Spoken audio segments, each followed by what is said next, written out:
36th District Court, State of Michigan is now in session. Magistrate Charles W. Anderson presiding. During these court proceedings, there will be no talking, no sleeping, no eating, no chewing of gum. If you have a cell phone, please put it on vibrate. Also, no slouching, arms across the bench, none. You may be seated. Good afternoon, Your Honor. Good afternoon, everybody. Good afternoon, Your Honor. We have Robert Bashara. Thank you.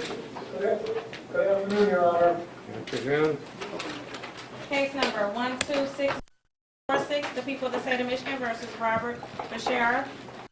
Is being charged with count 1, homicide, solicitation of murder. Penalty is a felony, life or any term of years. Matters here for arraignment on the warrant. Good afternoon, Your Honor. Lisa Leslie on behalf of the people of the state of Michigan. Good afternoon, Robert Moran from Prosecutor. Good afternoon, Your Honor. Christina Otley and David Grimm on behalf of the defendant. All right, plea of not guilty is entered. Preliminary examination is July 9th. Argument is to bond from Mr. Grimm and Ms. Ott. Before we get to the setting of the preliminary exam date or bond, I believe that counsel and I have had a discussion, and I believe we're going to waive the 14-day rule, and counsel is going to agree to do that on the record with his client. We've agreed upon a date July 24th. Mr. Grimm. And that is, did we not agree on the 23rd and the 24th? We've agreed on a preliminary exam date or dates of the 24th of July and the 25th of July. All right, preliminary examination is, for my purpose, I'm just going to put July 24th. Certainly, You Your Honor. guys go over, that's a different story, all right? So July preliminary examinations, July 24, 2012. All right, back to the bond argument. If I might, Your Honor, Ms. Otley is going to make the bond argument, a memorandum of law for the court, and an extra, an original and an extra, and I might offer it to the clerk.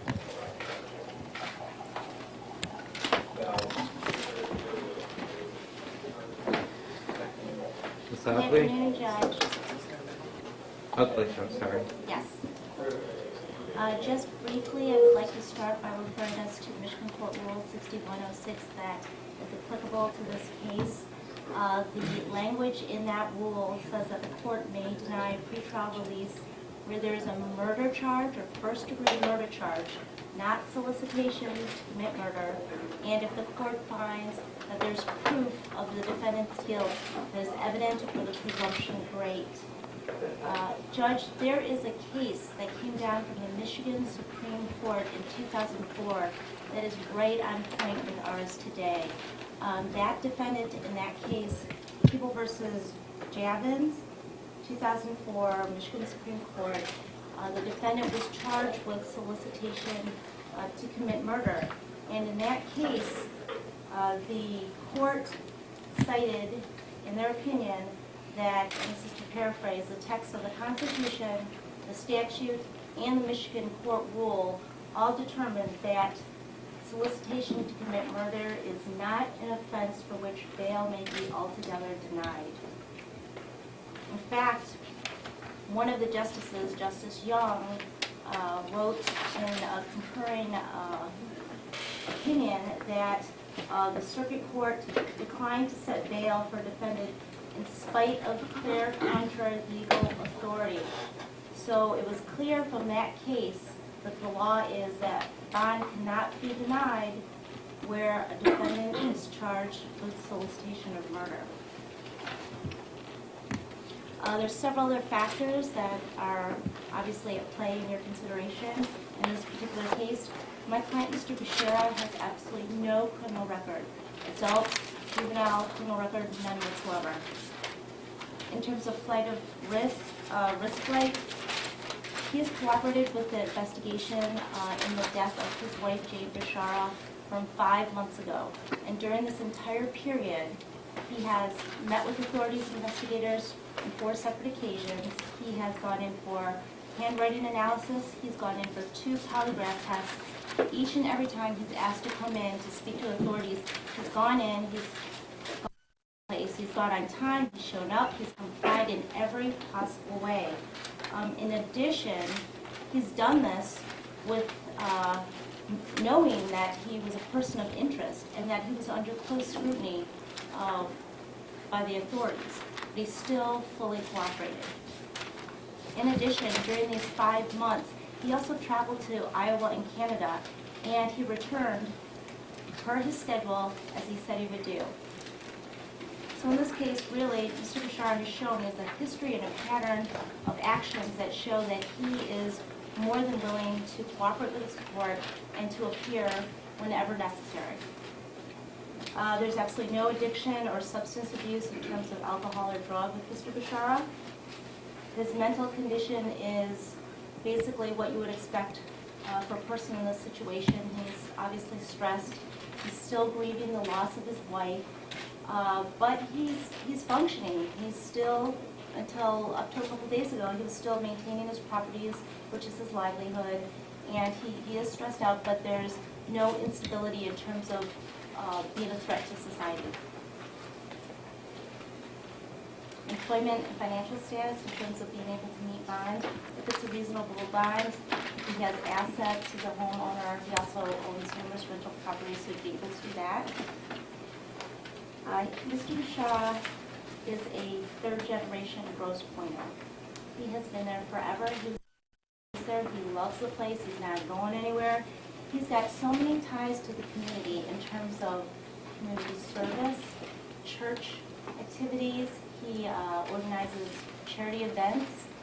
When his children were in school, he was involved with the PTO, and he is hugely passionate about the Rotary Club, which he is completely devoted to. He volunteers his time and efforts on the local and district level. So he's been there, and he's not going anywhere. This is his place, his hometown. He also has an elder mother that lives there, and he's very close to her. He's got 2 children, 1 daughter in Ann Arbor going to school, and another son that comes into town to visit him. So he has very, very strong ties to the community. To recap, there's really no risk of flight on his part. He's had 5 months. He's been part of the investigation as a person of interest. He has not tried to go anywhere. He's let everyone know where he's been at all times. He's not a danger to the public.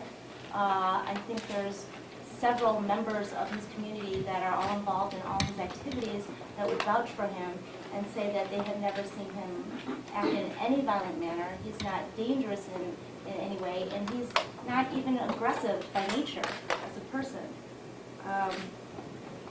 And to close, if this defendant needs time out of custody to work with his legal defense team, he needs time to emotionally support his children and be with his mother.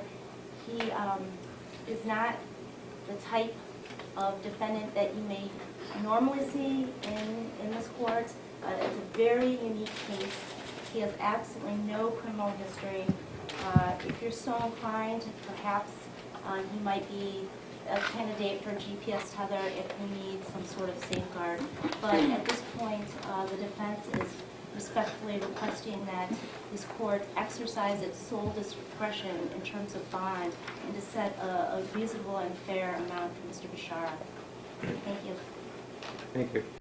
Your Honor, I could have saved counsel. Counsel, can you get to the microphone, please? On behalf of the people of the state of Michigan, I could have saved counsel a lot of time with her argument about remand. The people are not asking for a remand because we are well aware of the provisions of the Michigan Constitution. The people, however, will be asking for a $25 million cash, no 2% bond, and I will state for the record why. Although counsel has referred to the court rule in this case, I want to refer the court to the statute on bond, MCLA 765.6. And they talk about what the court should consider when they're talking about bond. First of all, the seriousness of the offense charge, which is a life offense. The second thing is the protection of the public. The third thing is the previous criminal record and the dangerousness of the person accused. Now, first of all, the seriousness of the offense, life offense.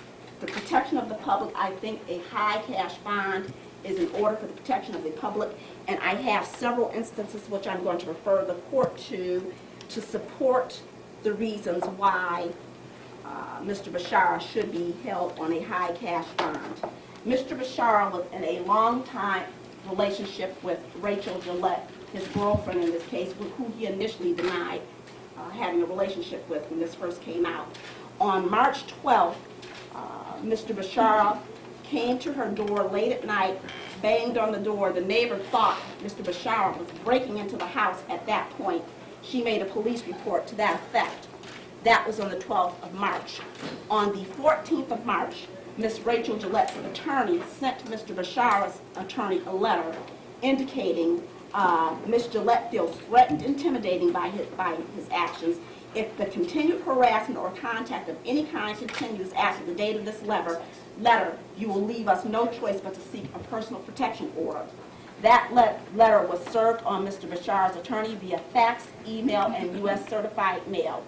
The very night she had her attorney contact Mr. Bashara and indicate she wanted no more contact with him because she felt threatened or intimidated by him, Mr. Bashara contacted her by instant message that night and begged her, please don't file a PPO on me. On the date of I think it's 4/26 of this year, Rachel Gillette did in fact file a PPO against Mr. Bashara, indicating in her pleadings that she feared her life would be in danger because she's such an important witness for the prosecution. That PPO was served on Mr. Bashara. He received it that day. And as a matter of fact, I believe it was reported it was shown on the media he being served. Then, on the date of, after he was served with the PPO, knowing he should have no contact with Ms. Gillette, on the date of 5/13/2012, the Grosse Pointe City Police saw him outside of her residence at 1:30 in the morning going through her trash and taking things out of her trash, which was in fact a violation of the PPO. As it relates to further Mr. Bashara's dangerousness in the community and dangerousness in this matter, on February 29th, another witness in this case had her attorney contact Mr. Green, indicating that Mr. Bashara was to have no continued contact with her. That letter was sent to Mr. Green on February 29th. On the date of March 16th, after that letter was served, Mr. Bashara's attorney that she felt threatened and intimidated by Mr. Bashara, and for Mr. Bashara not to have continued contact with her. On Friday, March 16th, 2012, Mr. Bashara attempted to contact through a third party. Additionally, that client has indicated that on 3 separate occasions, cars were parked in front of her house, one time following her to and from work, and on another time, a car parked in front of her yard and watched her doing yard. When she attempted to photograph the car had sped away. As to Mr. Bashara's mental condition, the victim's mother in this case, Lorraine Engelbrecht, had contact with Mr. Bashara by phone after he did his so-called explanation of what happened on Dateline. She indicated that Mr. Bashara was erratic, he was yelling, ranting, and raving, and she believed he was unstable. Based on the conversation, she was so afraid of him, she contacted and that was the police report was made on the date of May 12, 2012. She contacted the police to report her fears of Mr. Bashara. Additionally, despite Mr. Bashara's claims that he has cooperated with the police in every manner, residents of his apartment complex indicated that Mr. Bashara came to them and said that he'd throw their motherfucking asses out of their apartment complex if they dared to talk to the police and tell him about his involvement with Rachel Gillette. So several witnesses in this case have been contacted by Mr. Bashara and told they are not to cooperate with the police, and they felt intimidated by him. Your Honor. I just like clarification. Is the MF in your words or Mr. Bashara's? It is directly from the witness statement. I would never use that language in court. Notice I said in court. Now, as it relates to Mr. Bashara's assets, let me just step back for a moment.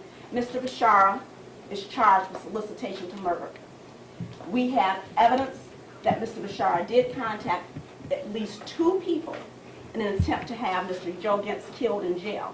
Ms. Sue Reed, who is also here, and I'll ask that she speak in a moment, indicated about a month ago that she had been hearing rumors on the street that a contract had been put out on Mr. Gintz. Now, when we first heard this, we were like, okay, this is crazy. It makes no sense. But she had been hearing it. She had been getting it from various sources. And once we did the investigation, that came to light. So we have two, not one person, but two additional people that have been contracted to put a hit on Mr. Gintz. In addition, we have information that we're still trying to verify that the other witnesses in this case, perhaps Rachel Gillette and another witness, I'm not going to name her now, may also be targets of a hit because of the damaging evidence they have against Mr. Bashara. So notwithstanding the fact that he's in Rotary and he's lived here all his life, he is a substantial danger to the community, and his mental condition, it is clear that he is unraveling. Mr. Bashara, and the reason why I'm indicating that $25 million is not out of the question, Mr. Bashara has substantial assets. He has a home in Grosse Pointe. He has property valued in Wayne County at $400,621.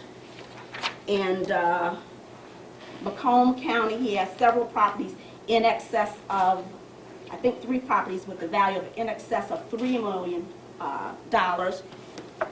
He has further assets in Macomb County of an additional $116,000. He has access to cash. His mother is extremely well off. For those reasons, $25 million cash, no 10%, is not out of the question, given the fact that if you look at the bond statute, the very first criterion in the bond statute is not likelihood to appear.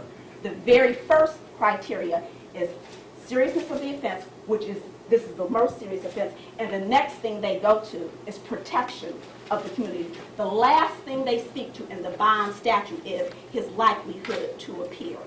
Because he has substantial assets, he could very easily contract another hit. So for those reasons, Your Honor, I believe the $25 million cash is not out of the question, and as it relates to any additional conditions which should be placed on Mr. Bashara, should he post a $25 cash, no 10%. I would ask for a GPS tether, not just simply a tether, GPS tether. I'd ask to have him turn in his passport. I'd ask him to have him turn in his driver's license. Essentially have him on house arrest, even if he posts the $25 million cash. And I would ask the court to allow some... All right. I've heard sufficient arguments. I'm focusing on the bond statute, since we're not talking remand. I'm going to set bond at $15 million cash or surety. No contact with any witnesses, and if he does post this bond, he must turn in his passport, his driver's license, all right, and have GPS. Thank you. Step away from the camera, sir. Two more things. One, Mr. Bashara needs to wait the 14 days. That was not on the record yet. I thought you already did that. We did it on the record, but he did not waive it. Mr. Bashara did not. Bring back Mr. Bashara, please. All right, counsel, have your 14-day discussion. Yes, Your Honor. Mr. Bashara, we have agreed with the prosecution to waive your right to a preliminary examination within 14 days so that we have the opportunity to receive discovery from the prosecution, and I'm going to be addressing the court as to discovery in just a moment. And we have an opportunity to prepare for your preliminary examination. It is my advice that you waive your right to an exam within 14 days. Again, you're not waiving your right to a preliminary examination, but only to have it within 14 days. I accept that and waive that right for the 14 days. Your Honor, the last thing I'd like to address is we've put the exam off to, I believe, July 24th. we've never received a piece of paper from the police or prosecution in the last 5 months on this case, including search warrant returns. It's the first case I've ever had where you didn't get returns to the search warrants. We've gotten nothing, and I'd ask the court to set a deadline on the prosecution. Well, you're exceeding the authority of the magistrate for that. You're going to have to address the judge for that. I'm sorry. Well, that's only going to cause further delay, but you're wearing the black robe, I'm not. If that's your decision, that's your decision. All right. Thank you. Step away from the camera, sir. Your Honor, we have 3 more, but we're going to call you back from another location in just 1 moment, sir. All right. Thank you.